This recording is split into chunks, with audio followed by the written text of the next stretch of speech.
Welcome to episode 8 of the Filmumentaries podcast. This is Jamie Benning speaking to you from southeast London. This time I speak to Charles de Lauzirika. A bit of a hero of mine actually, given that he's one of the go-to guys for behind the scenes content. He worked with Ridley Scott for a number of years, including on Blade Runner, The Final Cut, and the wonderful documentary he produced called Dangerous Days. He's also very well known for his work on the Alien box sets. But he's also a director of his own stuff as well, including feature-length and short films. I spoke to Charles a couple of weeks ago at the start of September 2020. We had a nice long conversation which went on for another hour actually after we stopped recording. It was a great opportunity to finally get to know him some more. I hope you enjoy the chat, and I'll be back at the end for a bit more jabbering. So Charles, what drew you to making behind the scenes documentary? Was there a particular moment when you saw something and suddenly realized this is something I could do? No, I never had a moment of like, wow, that is a really great piece of behind the scenes storytelling and I want to do that. I was a fan, certainly, going back to the Criterion Laserdiscs. And when I was at USC Film School, there was a study center there that had a huge library of Laserdiscs and whatnot, but also Criterion discs. And it was sort of mind-blowing to be able to go in and listen to commentaries and hear the filmmakers discuss their process and their thoughts behind their films. And that was very intriguing. And I was a big fan, and I learned a lot from those Criterion discs. But I never had the idea to do them. So it was kind of by accident that I fell into the behind the scenes content biz. It was really just because of being a fan of behind the scenes content and being an early adopter of DVD that I happened to mention to Ridley Scott while I was working for his company that there's this new thing coming out that you should probably be getting interested in because it's going to be a higher quality presentation of your films than ever before, and the added bonus of having supplemental content to explain, what went into the making of the films. And it's kind of like establishing sort of a video legacy for your filmmaking and the films you've made. And so you should get in on it. So basically that was sort of how I fell into it, was just through that conversation with Ridley, and then what eventually became the first Alien box set, the Alien Legacy box set, which I was his supervisor on. So was there a point there when you went, when you kind of got the go-ahead there, that you went and dug into some of the stuff that was already present in terms of making-ofs? Because making-ofs have kind of evolved over the years, haven't they? Sometimes they, tell a pretty harrowing story. Sometimes they're purely promotional. And there is a kind of delicate balance, isn't there, of kind of placating the director or the studio, but at the same time being able to tell something that's authentic. Are there any to you that kind of stand out from before you got involved in this part of the industry? Yes, absolutely. There were probably 2 or 3 behind the scenes documentaries that I was really impressed by their candor, by their the depth to which they sort of honestly explored the problems of the making of the films, because problem solving is such a huge part of filmmaking. It's almost entirely problem solving. So certainly Hearts of Darkness, A Filmmaker's Apocalypse is, the gold standard, I think, for that. Yeah. I also really loved The Hamster Factor, the making of 12 Monkeys. I thought that was really, it was honest and showed kind of the warts and all, but it was fun too. It was a very enjoyable look at the Gilliam circus. And then Under Pressure, the making of The Abyss, which I thought was excellent and honest and really human, because, it showed people under great duress and how they dealt with it, and then yet still produced a pretty incredible film. So those 3, I think, were the ones that really captured what I was interested in as a viewer. And I tried to carry with me forward when I started making them, the making of documentaries. Yeah, those 3. Yeah, the Abyss one I watched again recently, and I was just reminded of the endeavor and the commitment that it takes to make a movie of that magnitude, to build that tank, to go through all of the difficulties they had in shooting that. It's a reminder to us all that this isn't an easy thing. I think a lot of people see movie making, and now in the culture of social media, instantly questions, why didn't they do it this way? Why didn't they do it that way? Intentions are one thing, but people don't really always appreciate the effort that goes into these things. And I think that's one of the things that your films do so well is they remind us of that. And, you know, do you find there's a kind of balance you have to strike between making a nice complete story, something that's digestible within, you know, a couple of hours or something like that, but also at the same time wanting to do every department justice? How do you find that balance? Well, I try to, when it's a new movie that I'm on the set for, I try to capture everything and bank it in case, you know, that story develops over the course of the production. With the older films, you just kind of have to rely on the stories that you're hearing from people, and then anything that seems to take root, you develop more and more and more. So I approach both types of documentary filmmaking journalistically. I kind of follow what are the interesting parts of the story, how is it evolving into a bigger story, and then what's kind of like the headline of it all. So basically, I just look at it in those terms, and it's been pretty. I don't want to say easy, but it's been pretty reliable a way to do it. Yeah, because as a documentarian on set, like in the case of Matchstick Men or Kingdom of Heaven, you were there, you're part of the crew, but you're also kind of separate from the crew as an observer as well. Has there ever been a secret desire for things to go kind of pear-shaped so that you have a more tasty documentary, or do you see yourself, you know, very much there to serve the production and, you know, to help promote it as well? Both, and also just telling the true story of the making of that film. I do sometimes in the back of my head think, wow, this is a really fun shoot. People are having a good time. Everything's going very smoothly. It's going to be really hard to tell an interesting story later. But yeah. I'm not going to fake it. You know, I'm not going to create drama where none exists. And I've seen people do that. And it's, you know, it's a way to go. It might make for a more interesting final product, but I don't think it's truthful, or it doesn't serve the film's legacy in the long term. So I don't try to invent drama where none exists. By the same token, I don't shy away from it when it does present itself. It's like I definitely try to capture it. And then maybe, you know, throughout the course of editing the piece, it might be necessary to reframe it because the history of that story might have been reframed afterwards. I mean, there's any number of influences that could tweak things, leaning towards maybe a harder truth than you wanted to tell, or a more lighter truth than what actually happened. Yeah. I mean, you're very well known, of course, for your Blade Runner and your Alien box sets and being involved in the Blade Runner Final Cut and so on. But I think looking at your catalogue of stuff that you've done, I've revisited the Kingdom of Heaven stuff and the Matchstick Men stuff in the last couple of weeks. And you talk about how you might be shooting something and it all seems to be going great. I mean, Matchstick Men is a kind of example of that, where it's still very, very interesting to watch, despite the fact that it looked like everyone got on really well. And, you know, everyone had a great time and there's lots of hugs. I think you even get a hug at the end of that one from one of the writers. Yeah. But it's still a compelling watch, because I think what you always do for me as an audience member is you take us to parts of the making of process that we aren't necessarily going to see on your average making of. You're there for the costume fitting. You're there even before that when they're talking about the writing and the story points and, you know, location. How much footage did you shoot on something like Matchstick Men? Because it looks to me like you must have had hundreds of hours. Yeah, I couldn't even tell you.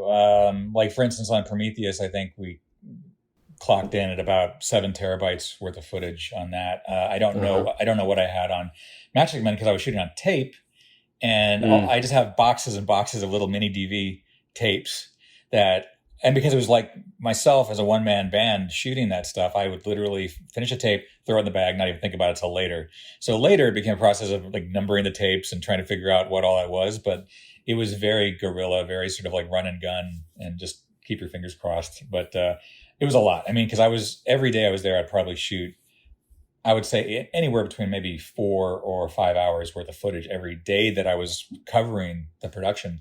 And pre-production, sometimes it was even more, because there are all these meetings that were happening with Ridley or the other, you know, department heads. And at the same time as Matchstick Men, Ridley was also preparing this big historical epic called Tripoli, which kind of sort of semi-morphed into Kingdom of Heaven with a lot of the same people. But so it was like double duty, because it was Matchstick Men, and then you'd follow Ridley into another room, and it'd be Tripoli, and then you'd follow him into another room, and back to Matchstick Men. So, yeah, there was tons of footage for both.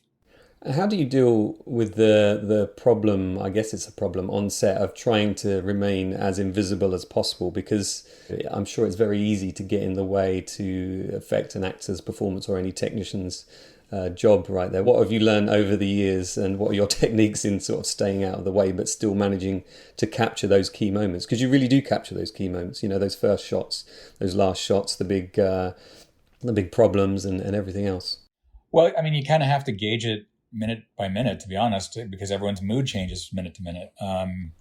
And it's like the same way a director deals with actors. It's like you may think you have an actor figured out, then they might throw you a curveball one day and you were not prepared for it. So I just try to be as invisible as I possibly can, but also gain the trust of as many people as I can by trying to capture, again, sort of an honest take on what they're doing, not becoming like their pal to the point where they're starting to talk to me and they're starting to like be very inclusive of the camera, because then I think it starts to get a little fake again. Sure.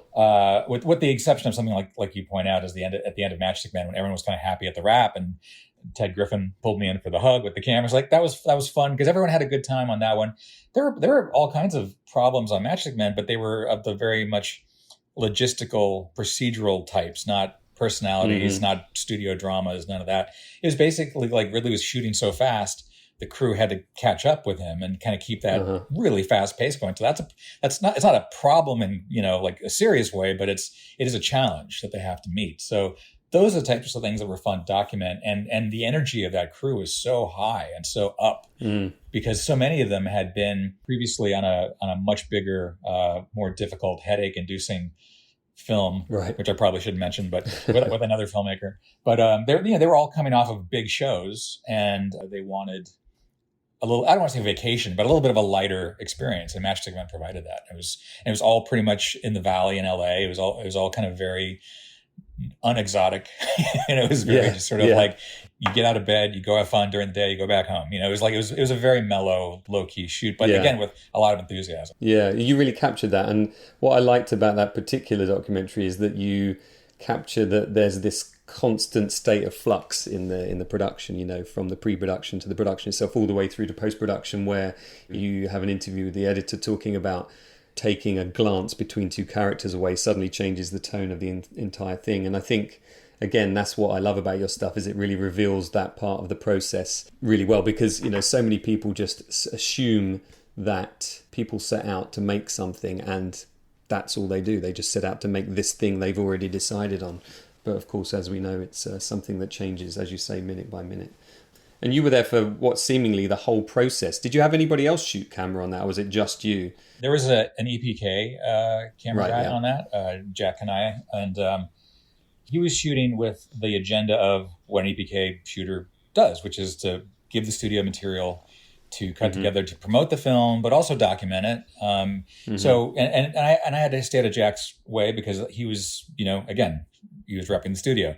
I was more aligned with Ridley, so I tried to stay out of his way, even though I failed quite a few times because I got chewed out once or twice for getting into his shot and for blocking what he needed to get. It turned out, pretty well in terms of me covering everything I needed to cover to make my own kind of like, lo-fi, nuts and bolts, gritty. When I say gritty, I don't mean like mean gritty. I just mean, just again, kind of like very low budget version of what Jack was doing for the studio. So yeah, it was good because it was having two different flavors of behind the scenes material being captured provided a wealth afterwards, because if I needed anything of Jack's EPK stuff, I could use it. I didn't really, except for some interview pieces, some audio sound bites, but I hate that I look at it now and I hate that it's shot in standard def, and I hate that it's so like low res and so like really gritty and gunky and but it's honest and it has heart, and I appreciate that. Yeah, it does really feel very honest, and I think despite the format that you shot on, it sort of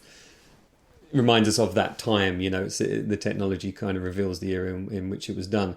And then you move on to something like Kingdom of Heaven, which is a Ridley Scott film kind of as we know it, a little bit more maybe than Matchstick Men, where you've got these enormous set pieces, these enormous sets. I watched that film for the first time shortly after its release in its original form, and things that I assumed were CG, I found out after watching your stuff, were not. Those sets were absolutely enormous. And again, your stuff is reminding us that we need a combination of these of different film techniques that have been developed through the ages to kind of achieve what needs to be achieved. And Ridley, of course, is a master at deciding on which one is going to serve him best at that moment. Do you feel any kind of responsibility to move with the technology as well in the stuff that you do? Is there a format that you would choose to shoot on? Is it based purely on budget for that movie's documentary, or is it something that you kind of push for? You mean specifically on Kingdom of Heaven, or in general? Just in general, but on Kingdom of Heaven, I mean, you know, it's obviously there's less of a rawness to the footage that you're shooting. I guess is what I'm getting at.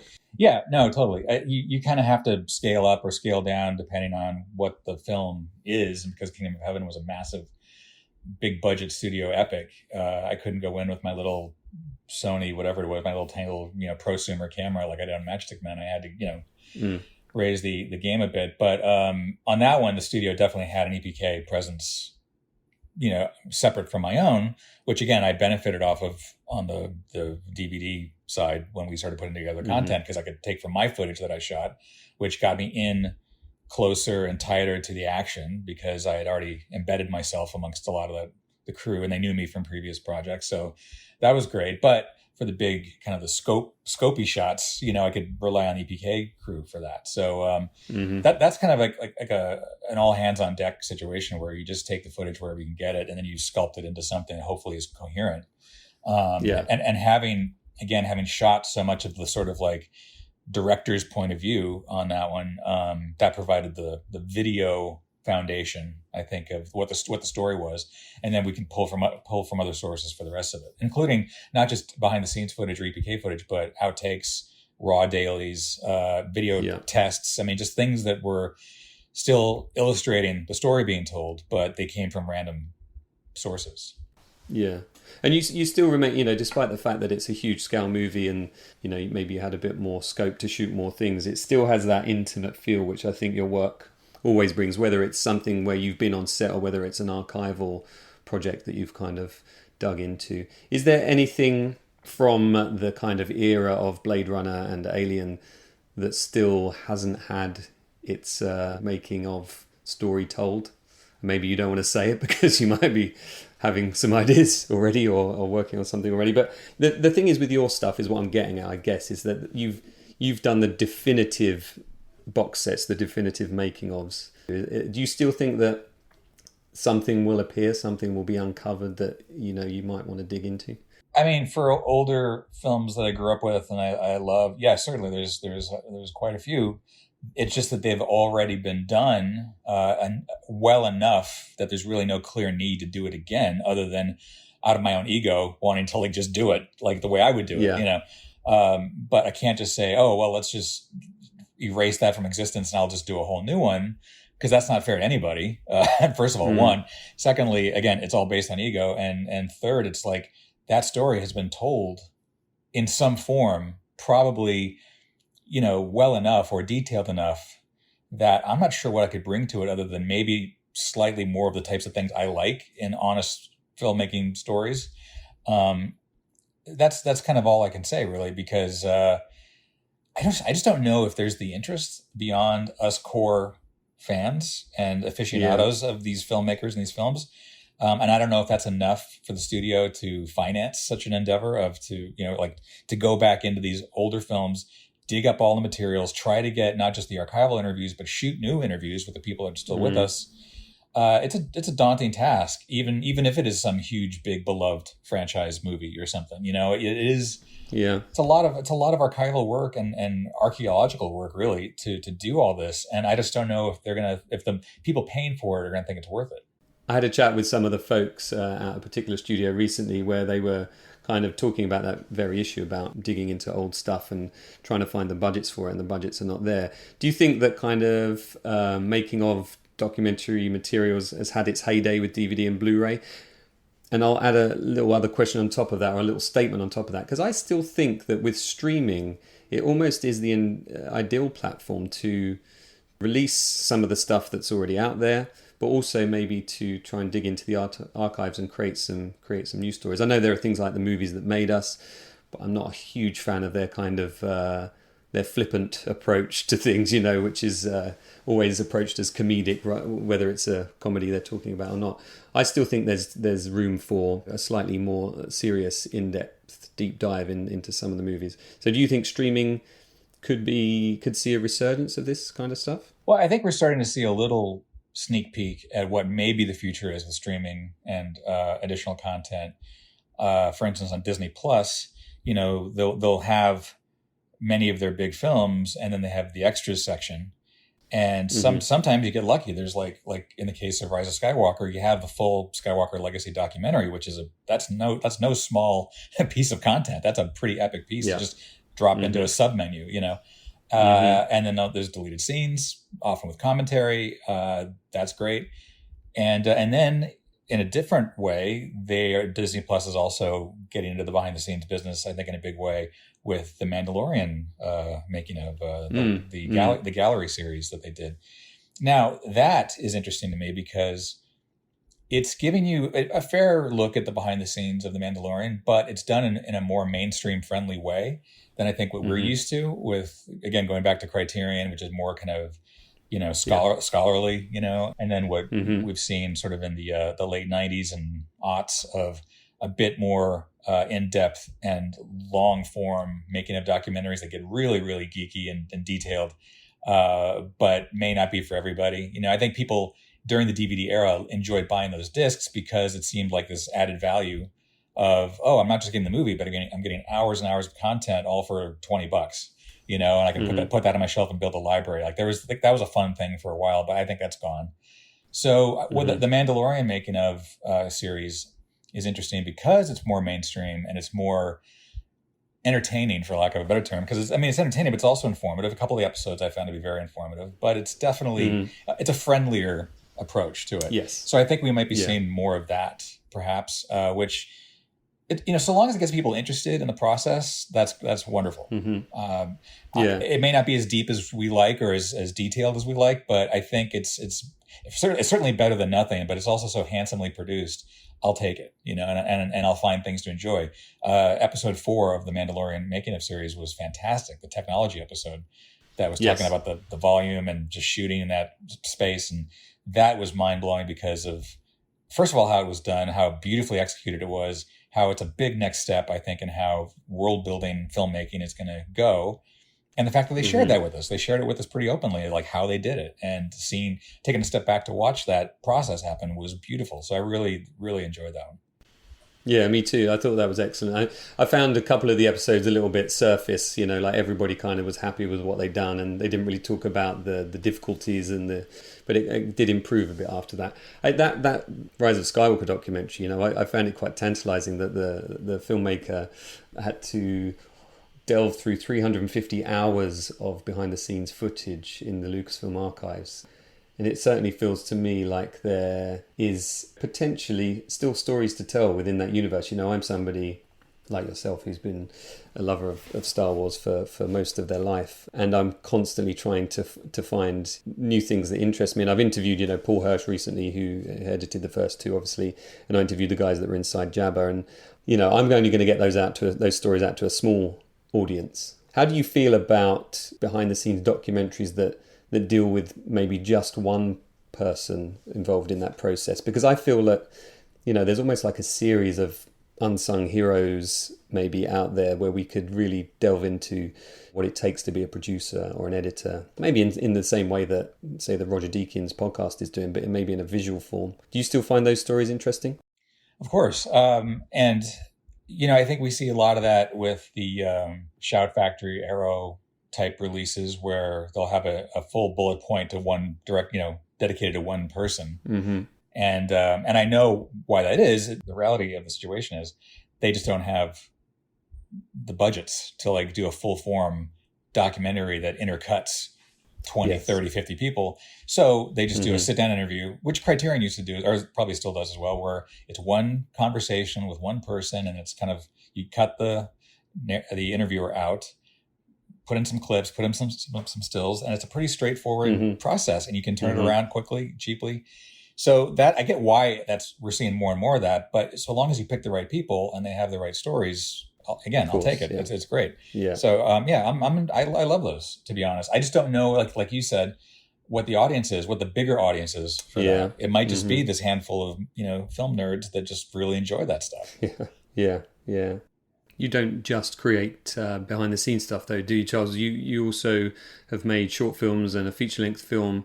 What are your plans on that side of things? Have you got plans for more features? Oh, absolutely. I mean, that's always been the plan. It's just it's just easier said than done. Yes. And so I've had a couple, nibbles at that apple, and hopefully get to do more and more of it. I mean, I have, other projects, scripts, previs. I've done like all these different types of approaches to getting another feature going after my first one, Crave. It's interesting because since I made Crave, the business has changed so many different ways, so many different times, and now the world has changed entirely. Yes, and the business is still trying to catch up with what is the new business, what is the new world that we're dealing with. So, it's hard to plan. So I think you just need to have something ready to go. So when that opportunity hits, you just strike really quick and fast and get it going. So I'm trying to get 3 or 4 projects of varying budget, tiers together and ready to go. And I think I'm pretty much there, and I'm talking to people to see what can we do once things kind of get more normal.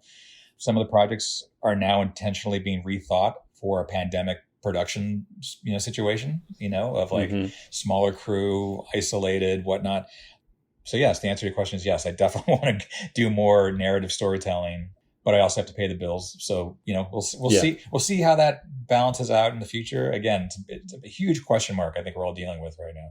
Yeah, I've spoken to a few people in the kind of creative world about the pandemic and whether it was, kind of played into their hands in giving them some space and time to be creative. And I'm really interested in what's going to come out of this period. Is it going to be post-apocalyptic movies? Is it going to be romantic comedies again? Who knows what it might be? But have you found the situation in lockdown a chance to kind of reset and rethink and look over some projects that maybe otherwise would have gone by the by? A little bit in terms of just thinking about, again, what could I have ready given the opportunity? And I think back to things that I've fully developed, half developed, barely developed. I think about the new things that I'm working on, and I just try to keep those all in the same wheelhouse so that if someone says, hey, we're looking for project X, and I've got it, boom, let's talk about it, Right now, because of pandemic and lockdown and everything, I do feel like a lot of creative people, including myself, are maybe not functioning at 100% because we're all a little bit stressed out. And creative people, I don't think creative people like to be stressed out, even though I think they benefit greatly from being stressed out because it really brings out some serious stuff. I've been torn between those two worlds of having the time to do it, having the space to do it, but then thinking about, oh my God, is the world going to end tomorrow? And what are we even doing? So it's a lot. It's a big mess right now, and I'm just trying to carve out the most clean, simple way forward. So right now I'm just focusing on writing as best I can, and again talking to other filmmakers, other friends, and just say, hey, what can we do? And without having a hard and fixed plan, because I think if you have that, you run the risk of investing a lot of time and effort in something that can easily flip upside down, as we've seen with our own normal lives. Yeah, I mean, I'm back to work now. I've been working on my sort of bread and butter work that I've been doing for the last 20 years, which is to be one of the directors on the Formula One TV production, so motorsport. And, I have these kind of 4 days of craziness where I'm thinking on my feet and ready to react to things that are changing second by second. And then I get home and I have to shift to a completely different gear. And during the lockdown here in the UK, I found it really difficult to allow my mind to kind of wander because of the impending doom, as it were. And it's a very, very interesting place and time to find ourselves as creative people, because it's, I don't know, just being indoors that much, I don't think is good for the soul. I mean, luckily we had the weather on our side here in the UK, but goodness knows what's going to happen when the winter hits.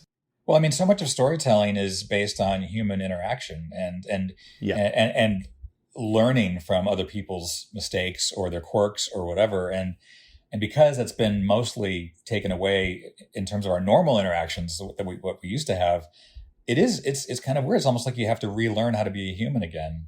Because at least that's the way I felt. Like every time now, if I happen to go out and I just happen to like have to talk to somebody, and we're masked up and everything, I have to almost default to some sort of really basic communication, which I don't normally do. I like to be a little bit more, I don't know, playful or friendly or odd, and having to kind of default back to my original programming of yes, no, how can I help you? You know, I'm like a robot, you know, and that I don't like, but it's how I'm getting through the day now.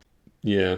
Yeah, I do wonder how. I've got a young daughter. I've got 3 girls, but my youngest is 5, and these should be the years where she's learning all of that stuff. And yeah, it's going to be an interesting impact for many decades to come. You've interviewed some huge names. How do you kind of tackle the nervousness of interviewing somebody that you've kind of admired? I think, you know, like in the example of Harrison Ford, somebody you've been watching all your life.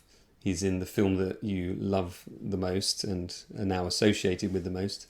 How do you kind of deal with any nervousness you might have around that person? What do you think that you bring that enables that person to relax and to give you a good interview? I think it's fair to say that Harrison Ford is the only time I've ever been starstruck during an interview where he's sitting across from me. You know, he's like 4 feet away, and I'm like, there he is.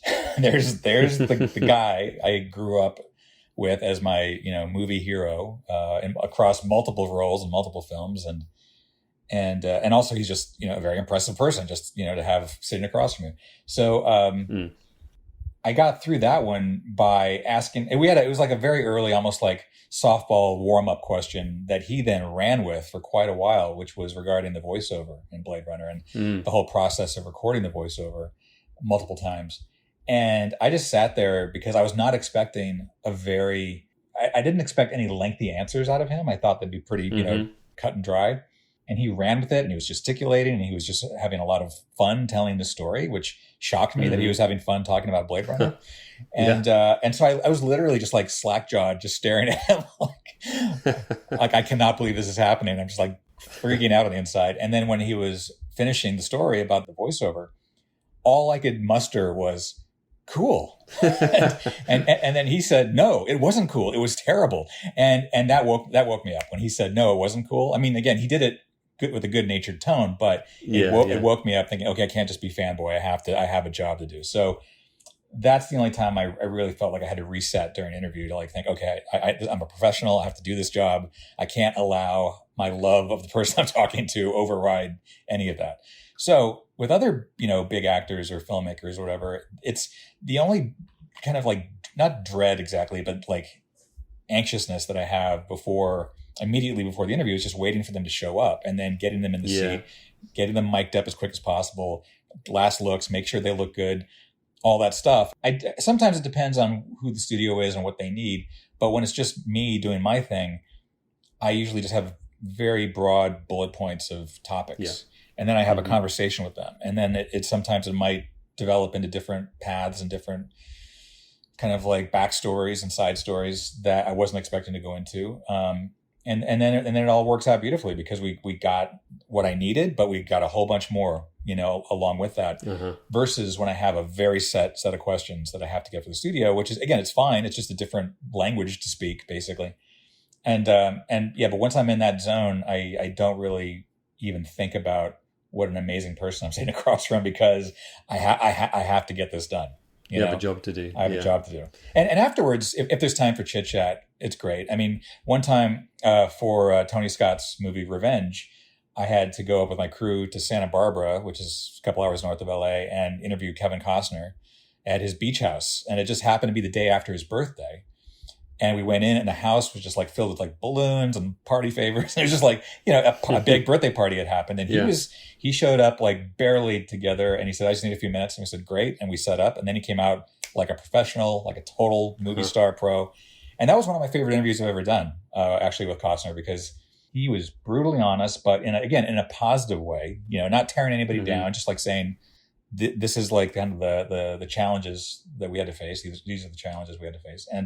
And afterwards, we probably talked when we were done shooting and the crew was striking the gear. We probably talked for another like 30, 45 minutes just about movies and just about like we talk about director's cuts because I brought along my Dances with Wolves director's cut DVD for him to sign. And it was great. And we started talking about director's cuts and Ridley and Tony's director's cuts and things like that. So that was I wish we had shot it, but we had already like struck the gear at that point.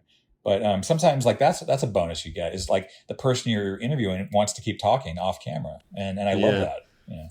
I guess one advantage in a way is when you're interviewing them just after they've shot something, maybe before they're doing the promotional tour, is you're getting their kind of first run at telling the story, which, you know, by the time the film comes out, they probably told 1,000 times and are quite pissed off about telling that story for the 1,000th time. So in a way, you're getting kind of that first raw performance, like a stand-up comedian would refine their performance over time.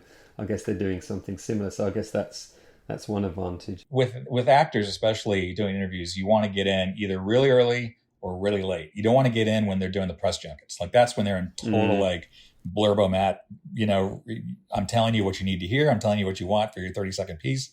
Either get them first, like while they're still shooting, which again, that's difficult because they're often in the role and they don't even know what the movie's going to be yet. They're still in the midst of it. Or like in the case of Kingdom of Heaven, I got to do another round of interviews, you know, months after the release. So they could reflect upon what the film was or how it was received. And so, you never want to be in that press junket zone. Like that's the worst time to interview an actor. Yeah. I when I made my Inside Jaws filmumentary, I was kind of struck by a clip I found of Richard Dreyfuss talking shortly after shooting Jaws, saying he'd made a mistake and the film's great, but I made a mistake. My performance was terrible. And then I like that kind of look back, you know, 30, 40 years later where they've reframed it because of the success. So I think, you know, these things are interesting to revisit. And I guess part of your challenge in doing an interview that is relating to an archival project is trying to find something new and bring a freshness to that. Do you tend to interview people just cold, or do you do some of them want questions beforehand? It's case by case. Yeah. Usually on the new projects, they want the questions ahead of time because I think they've seen enough of these to know that they need to be prepared and they need to have like some great anecdotes lined up, you know, or something that they just can't go in cold. I mean, I don't know. Like, I feel like in the last few jobs I've done, where I've had to give the interview questions ahead of time, half of them said, "Yeah, I got it, but I didn't look at it," and that's fine because those are a little bit more honest and fun interviews. And then the other half said, "Yeah, I got it," and then it's very efficient. Like they've got the answers, and they allow for follow-ups because something might trigger a follow-up question off the sheet, and they go with it. It's fine, but on the older films, it's rare that they've ever asked me for the questions. I feel like because they live the movie and it's in the background now and the pressure is off to promote it, they can be honest and just have an honest conversation. That's what I've liked about interviewing some of the people that I've talked to, like Robert Watts and Ivor Powell recently. Ivor's still involved in the film industry, but Robert retired a few years back, and they talk with an honesty, but also with that ability to look back retrospectively and realize what they did was pretty damn cool, actually. You know, at the time they might have just been doing their job, but now they have this kind of legacy. Robert talked about how he's kind of excited that his grandchildren have got this grandfather that did all these cool movies, and I think that's great. You've obviously been involved in restorations and director's cuts and things like that. What do you feel about the need to release all of the versions of that movie that exist? Because with Blade Runner, of course, that was the case. The work print was in there, the original cut with the voiceover, and then, of course, the one that you worked on, the final cut, which is the kind of definitive go-to version. How do you see, where does the director fit into this? Is it their film? Should it be released in every format so people can see the development of that film over the years? What's your view on that? Well, for the most part, it depends on the filmmaker and the film's history, because every film has multiple versions that we just don't get to see. You know, I always cringe when I see these interviews with people who say, "Oh, the first cut of the film is 4 hours long," and then there's like this tidal wave of fans out there saying, "Release the 4 hour cut," and it's like, no, you don't want to see the 4 hour cut. I mean, maybe some of them do, but it's like a 4 hour cut generally is an assembly, right? It's just all the major like circle takes or shots strung out in chronological form. That's pretty much it. There's You no don't editing. know what you're taking out yet. Yeah. Right. Yeah. And the purpose of an assembly cut is for the filmmaker to see what they've got. It's like, okay, did we get that scene? Did we get that hour of the film? Whatever. And what do we have to reshoot? What do we have to rethink? What, and hopefully you get this assembly while the film is still being made, because then you can spend the last few days, fixing things. That's the point of the assembly cut. So whenever I hear that, I kind of like get freaked out by people wanting that cut.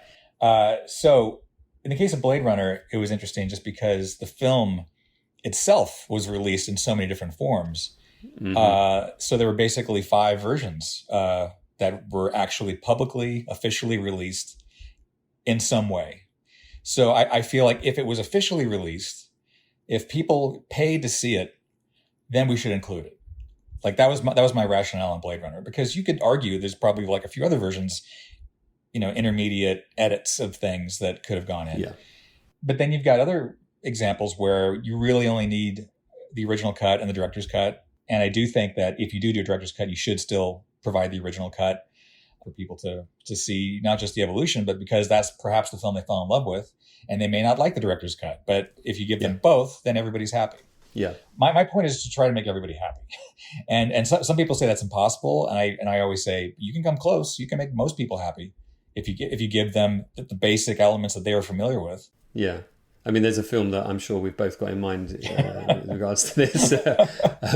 And having spoken to the editor of that film recently, he was talking about how there's he doesn't have any problems with any of the things that were kind of missed out, but he has problems with things being put back in. No, it is a shame that movie in particular, won Oscars for things like effects, and some of those effects are kind of now missing forevermore. And best editing, right? Absolutely. So it's historical, and it's also, I think it's educational to see the original versions of films, before the high-tech polish comes in later. And you could argue that maybe some of that polishing is lesser than what they had originally, and it's not for me to say, but why not just give people the option and then they can choose, because if the filmmaker has agreed to release a version and then another version and another version, they at some point were fine with that going out. Like if they didn't want it to go out, they could have done what they had to do to not have it go out in that particular form. So the fact that they allowed it to go out indicates to me that, okay, well, you're not that embarrassed by it. You may wish you could have done better, and maybe you have done better in your new version, but don't be embarrassed by the old version, because hundreds of millions of people saw it. It's like they saw your dirty laundry. They saw it. So why hide it anymore? Yeah.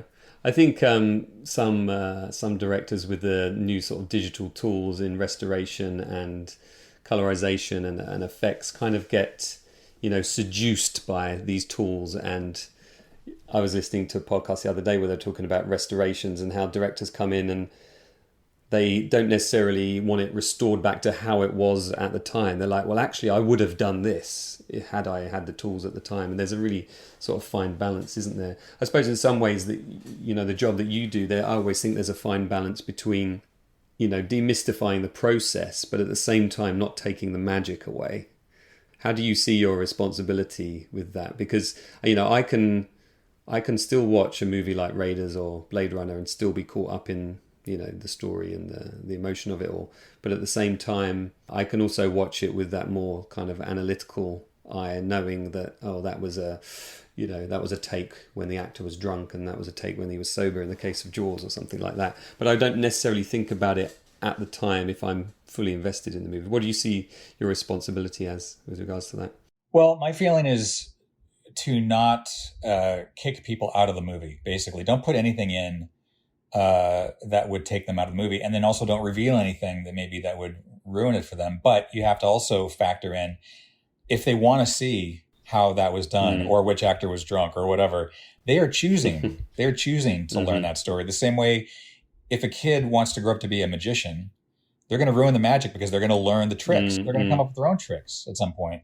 And hopefully they'll also appreciate the artistry of the magic, right? They'll appreciate the showmanship that goes into it. So I'm not too concerned about hiding things. It all depends on the filmmaker. If the filmmaker wants to keep something magical or secret, then certainly we can tiptoe around that. But I think if the filmmaker is fine with it, giving away the secrets, the person who clicks play on that making of, or that visual effects breakdown, or whatever it is that you have on the disc, they're choosing to do that. So I feel like, well, if you want to know, then we should tell you the best way and in as much detail as we can, so that you learn, and then maybe you do it yourself and you can build and grow off of that knowledge. But when it comes to like Blade Runner, in terms of the visual effects and like the color timing, you're talking about the grading, is sort of like, well, the final cut should be whatever Ridley wants it to be in 2007. Yeah. Right. Because he could say, well, I really wish I could have done this, or I would have done that. But when it came to the archival versions that we included, those were kept pretty traditionally, as they always were. So the purists out there could get their old school version, and then the filmmaker could get his definitive version. And then again, hopefully most people are happy. Yeah. Yeah. I was kind of initially turned on to the making of movies when I saw those early Star Wars, making of Star Wars, and the From Star Wars to Jedi, the making of a saga. And it was the first time I thought, hang on, wait, these are made? Like, I thought these just appeared magically in front of me in the cinema. Yeah. And I think what your documentaries do is inspire filmmakers, because you show the process, you reveal the process, but as I said, you don't take that magic away. And I just want to take this opportunity. I know we've kind of chatted on Twitter and other social media for a number of years, but I just wanted to thank you for your work and for what you've done, and the interest that it's given me in those films, and a new love for those films in many cases. Like with Blade Runner, I kind of thought I was done. With Aliens, I thought I was done. But you pulled me straight back in and made me want to watch those movies with a whole new level of appreciation. So that's something that your kind of work does for people, and I think sometimes that isn't necessarily recognized. So yeah, big thank you on that one. Well, no, thank you for saying so, and thank you for your Filmumentaries, because I love watching what you do, because it's almost like, it's not like a greatest hits album, but it is sort of like you're taking the best things that you have found out in the universe and brought it into one place. And I really appreciate that. And then it's also like a multimedia commentary along with the film itself. Like, that's great. I can't remember what year it was, but there was a time when budgets on DVD extras were starting to like polarize. Like, the big ones got really big budgets and the little ones got tiny budgets. And I was trying to find a new middle way forward. And I was thinking about doing something similar to what you were doing, which was sort of like a video commentary that goes with the film. But what I couldn't do is what you do, is create just one solid, piece of informational content. I don't have this. I don't have the space on a disc to get all that in along with the film itself. So what I did on certain things, like on A Good Year and The Counselor and Deja Vu, was create video pods, like chunks that would then seamlessly branch in and out of the films, so that you couldn't tell that you had left the film. You didn't have to press a button; it just took you to behind the scenes stuff.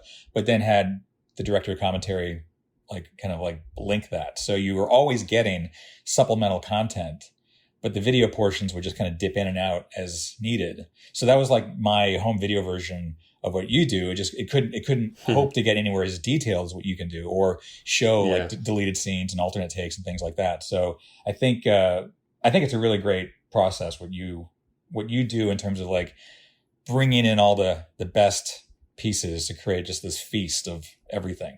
I love it. Yeah. Thanks. I got a massive compliment from you once several years ago, where you said you'd had a dream that you had to make the ultimate making of Raiders of the Lost Ark, and you woke up to realise that it had already been done by Jamie. So no, that was a huge compliment for me, because I've been inspired by your work and by Laurent Bouzeroux and all those guys that have made all those making of things, and to think that in some way I'm influencing what you're doing, that's really good to know. Very, very humbling. It's interesting what you say about the disk space issue, because my chat with a couple of studios have cited that as their main reason for not kind of going down that route. Not only the issue of clearing the rights for everything that I found, but also from an authoring point of view, which is why I asked that question about the streaming, because I wonder now if potentially there is more time. But anyway, is there anything you're working on now that you want to just mention to the listeners? Well, right now I have a short film that I made called Love Bite, that I made with my wife, Carly Baker. And we shot this a little over a year ago. And it's about a couple, like a dysfunctional couple and their dog, who are both from different political backgrounds, arguing about how a deadly virus spreads during a pandemic. And we shot this like a year and a half ago, or like a little over a year ago. And So it's your fault. Right. it's all my fault. But of course, we got it wrong because ours has zombies in it. So in any case, that's playing at festivals, most recently at Fright Fest in the UK and Ireland. And then I think our next one is going to be North America wide, actually, will be at the NOLA Horror Film Fest, which is based out of New Orleans. But they're doing a North America wide live stream of it. So that'll be in September. So yeah, we're just going to do festivals for a little bit longer and then hopefully find a home for it somewhere to stream. And then, we'll see. Film productions are slowly starting to come back and slowly starting to return to production. And I live in the Atlanta area, so hopefully there'll be more and more shoots happening again because it was pretty active for a while. So hopefully that, and then we'll see what happens. Perhaps I've been toying with working on a book. I've been toying with doing like a Kickstarter for a documentary, making a documentary that could only be done, I think, some kind of crowdfunding, because I don't think a studio is going to want to do it. So, I just want to stay busy and creative. And again, it goes back to the world situation. What will it allow? And that's kind of what I'm just trying to take my shot at whatever is allowed in the next months and years to come. Hence the podcast for me, really. I couldn't get out there and interview these people that I've been doing for the last couple of years. Well, I definitely suggest to the listeners, in the same way you might pick a director and go through their back catalogue, look up Charles on IMDb and work your way through his back catalogue, because there's some fantastic stuff in there. And so much of it I've revisited. I never thought I'd be rewatching making of documentaries, but I do love your work so much, Charles. So yeah, thanks for everything you do, and keep on keeping on. You too, Jamie, and I thank you for this chat. I'm long overdue that we actually see each other face to face as we're talking, so that's good. And let's do it again. Cool. Thanks, Charles. Hope you enjoyed my chat with Charles de Lauzirika there. Do check out his work, as I said there at the end. If you look him up, you'll see that he's been involved with so many great behind-the-scenes documentaries and extra content on DVDs and Blu-ray, and now presumably on streaming as well. Thanks to everyone's support and feedback and comments and ratings on the podcast. I really do appreciate it. And if you're able, please do check out patreon.com/Jamie Benning, where if you are able, you can donate $1 towards the production of my videos and podcasts. You can also put a monthly cap on that. I'm only ever going to release 2 things in 1 month with the podcasts. I'm still hanging on to release my Ivor Powell short documentary. Ivor also worked with Ridley Scott on some of his early films and is also involved in making a new film. Now I'm hanging on to releasing the documentary because I have permission from Amblin and Universal to use some footage of that new film in the documentary. So as you can imagine, I'm quite keen to get that done, but because of the pandemic and everything else, this film has been delayed, and therefore my documentary has been delayed. Also, a big thanks to Michael Hewitt Brown, composer at NB Music. He's a friend of mine. He lives just up the road from me, and he just went ahead and created this new theme tune for me. I've never had a theme tune before. It's all rather exciting. Do check out Mike's website, mbmusic, embemusic.co.uk. He's done some really interesting work over the years and he's a really talented guy, and super grateful to you, Mike. Please do continue to support me by retweeting and posting about the podcast. I'm going to continue doing these for the foreseeable future, and if you have any ideas for guests, do give me a shout as well. I do have a couple more in mind, but it's always good to get your perspective too. Thanks for listening, and I hope you can join me next time.